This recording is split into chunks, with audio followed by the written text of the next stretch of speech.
Delegacioni i Platformës Kujtesës dhe Ndërgjegjes Europiane ndodhet aktualisht në Shqipëri në kuadër të mbledhjes të 9 vjetorit të Këshillit të Anëtarëve, organizuar kjo në bashkëpunim edhe me Institutin për Demokraci, Media dhe Kulturë në Shqipëri.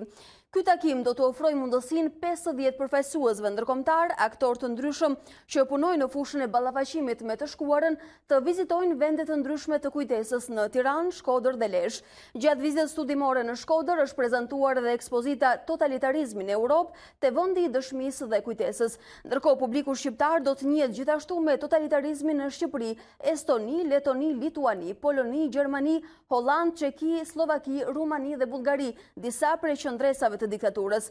Në një komunikim me ne në këto momente do të jetë pikërisht në varg të aktiviteteve, ndërkohë që ato vazhdojnë, drejtoresha e Institutit për Demokraci, Media dhe Kulturë, zonja Jonila Godole dhe përfaqësuesi i Delegacionit ndërkombëtar të Kujtesës dhe Ndërgjegjes Europiane, të cilët do të bashkëbisedojnë pikërisht me kolegen ton Luela Myftari. Luela, mirëmëngjes, mirë se vini, linja për ju. Mirëmëngjes, Alba. Në fakt jemi këtu në Tiranë tashmë, aktivitetet kanë nisur këtu, jemi në kuadrin e asaj që do duhet bëjë edhe Shqipëria për kujtesën edhe për totalitarizmin. Në një farë mënyre është një iniciativë të cilën mundet fare thjesht na shpjegoj zonja Godole, e cila ka ftuar këtë delegacion në Shqipëri. A mund të themi diçka më shumë pse kanë mbërritur në Shqipëri dhe ku jemi me procesin? Po, në fakt, platforma me gjithë anëtarët e saj mblidhen vit pas viti në njërin nga vendet ku vinë anëtarët. Vitin e kaluar unë propozova që të vini në Shqipëri, duke qenë që në Shqipëri kemi shumë probleme, si kurse ne e dim që të gjithë, dhe për 30 vite, ende nuk kemi pasur një ballafaqim të vërtet me të shkuarën, ende nuk dihet se kush është përgjegjës për krimet që i janë kryer gjatë komunizmit, ende aty ku varen portretet e martirëve për demokracinë, aty varen mbase edhe portretet të atyre personave që mund të kenë qenë, po themi, persekutorët e martirëve. Pra kemi një lloj kaosi dhe kemi një lloj, le ta them, paqartësie se çfarë ka ndodhur në këto 45 vite dhe kush është, po themi, përgjegjës për ato që ka ndodhur në 45 vite, se ne e dimë në fakt se çfarë ka ndodhur në 45 vjet.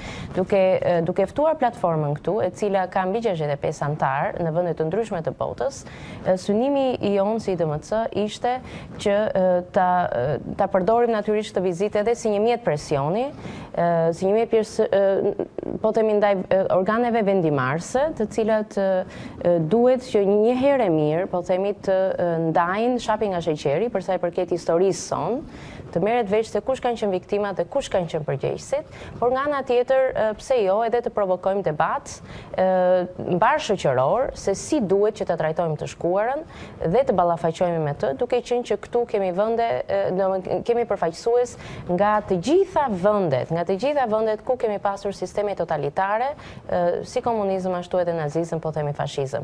Kështu që duke mësuar nga përvoja e tyre, mundemi që edhe ne të ndikojmë në një farmase tek debati, por edhe tek po dhe në përfundimisht duhet marrim një vendim si do flasim për të shkuarën. Historia nuk bëhet nga lart, historinë nuk e bën dot qeveria me urdhër. Historia bëhet bazuar te faktet dhe ne të gjithë duhet jemi të interesuar që ato të dalin në shesh. Në fakt, këta delegat kanë disa ditë në Tiranë. Si ka shkuar si proces? Janë njohur me detaje të reja, me qytete në cilat ka pasur histori totalitare, po themi?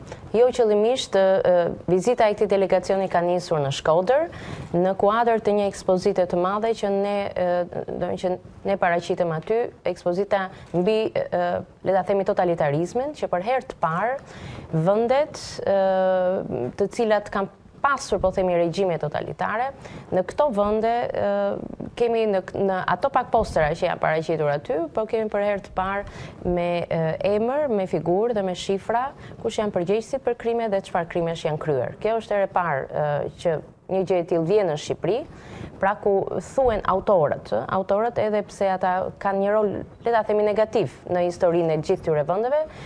Ekspozita ka vite që shëtit në gjithë Europën, edhe në Parlamentin Europian. Për herë të parë ekspozitës i bashkojnë posterat për Shqipërinë. Ekspozita do të jetë në Shkodër fillimisht, në javët në vazhdim dhe pastaj do të vi në fillim të vitit tjetër në Tiranë, edhe për publikun, po themi, të kryeqytetit edhe më gjerë. Në fakt, Alba, do doja që të ndaja edhe mendimin e presidentit të Platformës Europiane të Kujtesës në lidhje me atë çfarë po zhvillohet në Shqipëri dhe se si ka qenë ky proces. A është ky një proces i ngadalt për Shqipërinë? Jemi shumë vonë për të zbuluar disa të vërteta dhe për t'i bërë një thirrje Kujtesës? Do më ndihmoj ndoshta përkthyesja që t'ia kalojmë pyetjen zotit Lukas.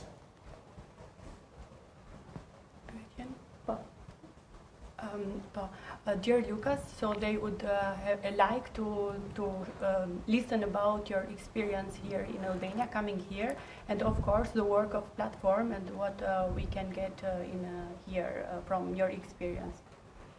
Our platform wanted to organize the annual meeting of our member organization here in Albania because we would like to learn more about the tragic past of Albania, especially under communist rule. Platforma Europiane e Kujtesës dhe Ndërgjegjes donte që ta bënte takimin vjetor këtu në Tiranë, takimin e 9 vjetor, pasi dëshiron që të mësoj sa më shumë nga eksperienca tragjike e komunizmit në Shqipëri. Në fakt, a jemi ne vonë për këtë proces? Indeed, are we late about this process? Yes, if we could compare Albania with other countries which also suffered under communism, we can see some delays. But on the other hand, we can see a lot of efforts, especially by our friends here, both state institutions but also NGOs who are trying to change the situation because they share the same a feeling we have that without dealing with the past, it is not possible to build a really good future for our countries. Në fakt, vonesa ka, por nga ana tjetër ka edhe përpjekje nga miqtë tanë këtu në Shqipëri, nga institucionet shtetërore, por edhe organizatat jo qeveritare për të punuar në këtë aspekt dhe e inkurajojmë punën në fushën e ballafaqimit me të shkuarën. A ka një mesazh për institucionet shqiptare apo për ato që mund të punojnë mbi këtë çështje? Do we have a message about the institutions, the actors working in the field of dealing with the past in Albania? I think this message is a message, first of all, of support from our side. We would like to do as much as possible to support them, but I think what is maybe even more important, I think all of those efforts should have support here, both from the public opinion, but especially from the state, because it's also our experience in other parts of Europe that, of course, we need many actors in this field, but the state is a very important one, and the state should support such activities in the sake of modernization of the country and a better future.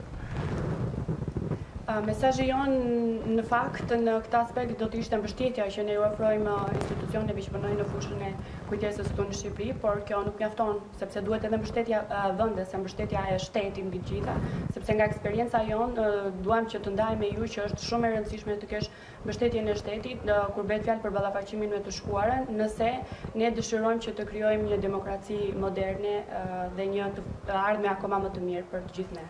Ku qëndron ngërçi më i madh në shoqërinë shqiptare për të zbuluar këto të vërteta?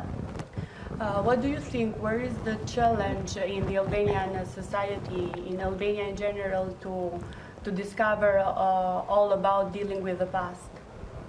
I think there are many challenges, and maybe it's not my role here to choose the most important one, but I think that, or I see in almost every field some challenges.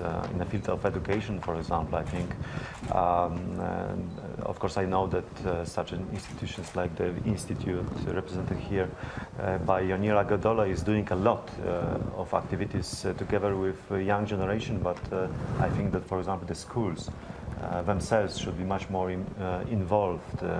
Yesterday we saw a very important museum in Shkodra in the former prison building, but I think that Albania, not only Albania, need more such places. So including or adding, I would like to add to this the problem of justice to the victims.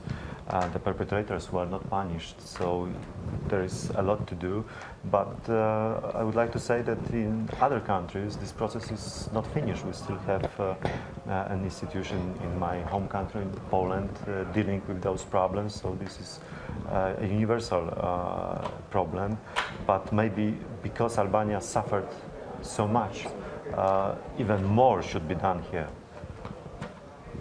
Ka shumë sfida, në fakt, shumë gërqe, ndoshta nuk më takon mua që të përmend se cilat janë më të rëndësishmet, por sigurisht mund të rreshtoja disa. Për shembull, në fushën e edukimit është shumë e nevojshme të punohet në të njëjtën mënyrë ashtu sikur se bën edhe instituti që na ka sjellur neve këtu, që drejtohet nga Jonila Godole. Nga ana tjetër do të thoja që edhe diskursi duhet ndryshojë. Neve për shembull ishim dje në Shkodër, vizituam një vend kujtese, vendin e dëshmisë të Kujtesës, por mendoj që më tepër vende të tilla duhet të ketë në Shqipëri që të kenë në fokus të rinj. Ky në fakt është një proces jo i lehtë dhe ka ende vende edhe në Europë që janë duke punuar në këtë aspekt. Kjo është një çështje universale, por ne thjesht duhet punojmë. Në fakt, në fund të këtij procesi, çfarë ndodh? Hartojnë një raport për Shqipërinë dhe më pas po themi hartojnë edhe një po themi program se si mund na ndihmojnë neve? Indeed, at the end of all this process, what do you think? Do we have to have a report on all this and a recommendation on how to deal with this process here? We are ready to share our experience, and I think in the future we will cooperate much more with our Albanian member organization, other institutions, and if our advice will be needed, we are more than happy to share our experience. But I would like to add that it's not about only about sharing our experience, but I would like to stress that we are also learning from the experience of our Albanian partners, because it's a mutual process, and if we support each other, we can achieve much more. So if there will be a need to prepare some kind of recommendations, we are ready to do it, but it's in fact mainly the decision of our Albanian partners if they need such an advice or not. Në fakt, ne jemi këtu për të ndarë eksperiencën tonë në mënyrë që të ndihmojmë të gjithë aktorët vendas që punojnë në këtë fushë, por nga ana tjetër ne gjithashtu mësojmë nga procesi këtu në Shqipëri.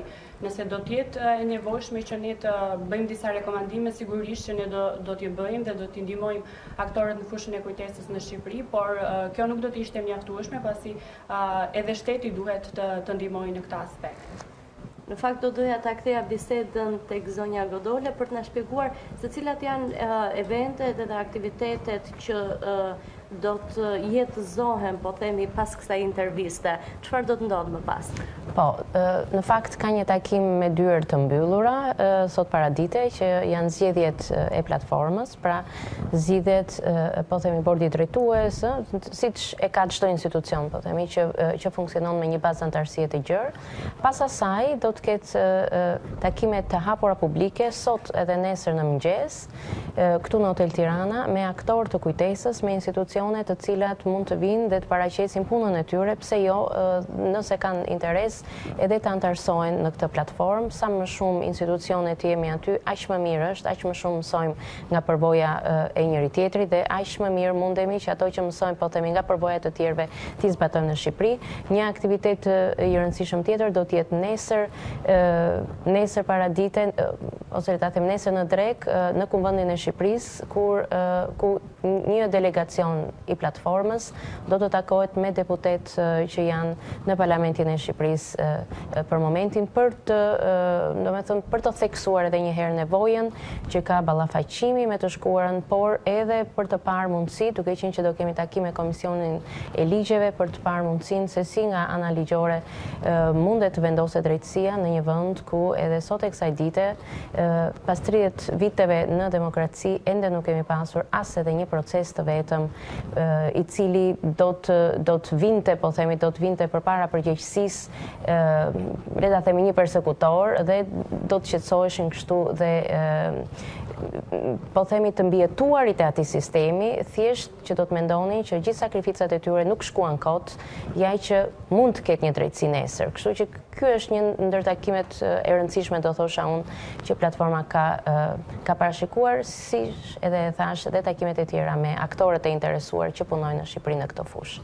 Dhe një pyetje e fundit, është e vështirë ballafaqimi së kaluarës me, po themi, brezin që ka jetuar në kohën e diktaturës.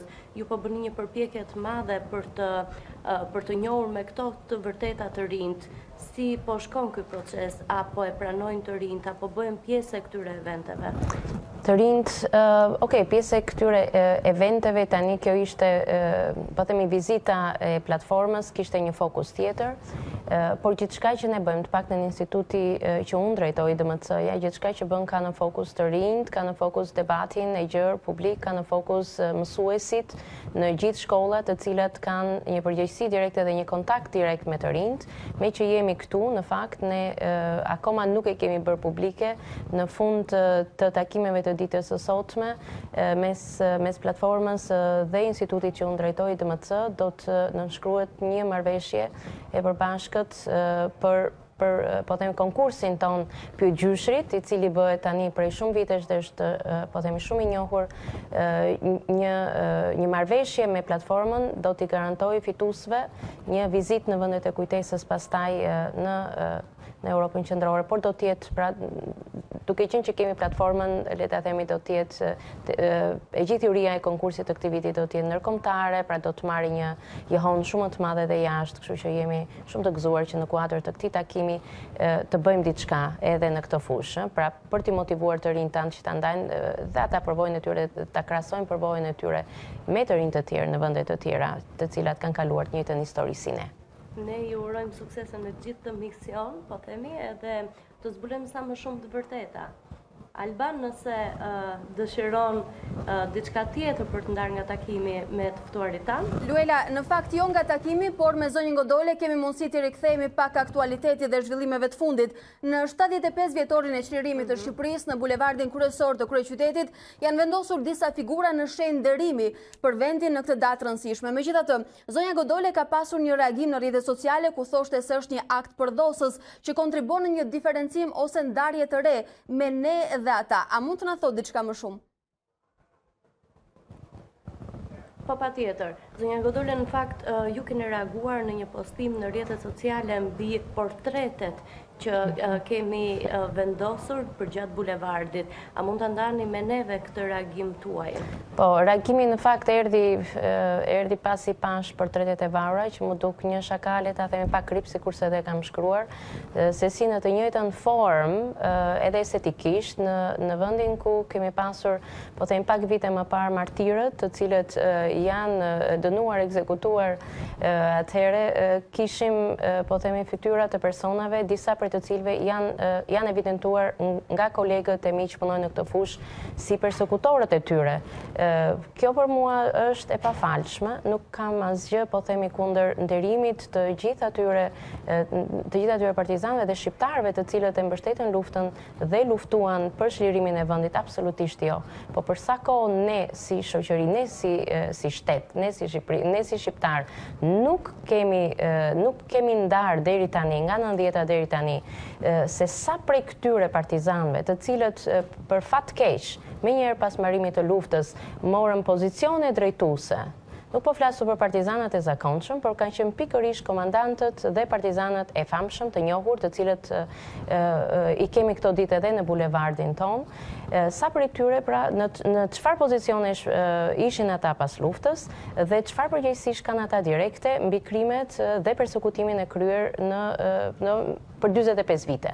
Për sa kohë ne nuk e kemi bërë këtë ndarje, për sa kohë nuk jemi të sigurt se kush ka bërë çfarë dhe nuk kemi një listë të saktë, po themi, të gjithë përgjegjësve të krimeve të kryera, unë do të thosha që ky është një provokim I rënd për familjarët e viktimave gjatë komunizmit dhe nga ana tjetër na tregon që kemi një lloj dhune do ta quaj një lloj force të pushtetit qendror, i cili na detyron ne si shoqëri që ta shohim historinë sikurse politika, po themi qeveria aktuale do që ta shohi, pra që do thosha nuk është mirë për Shqipërinë dhe nuk i shërben, po themi asaj që ne duam që të ndërtojmë në Shqipëri pas 30 vitesh, pasi e kemi qenë mjaftueshëm 45 vite në një shoqëri, në një sistem, në një regjim totalitar, i cili çdo gjë e vendoste nga sipër poshtë dhe nuk mendoj që është e vendi tani pas 30 vjetësh që jemi në demokraci dhe po përpiqemi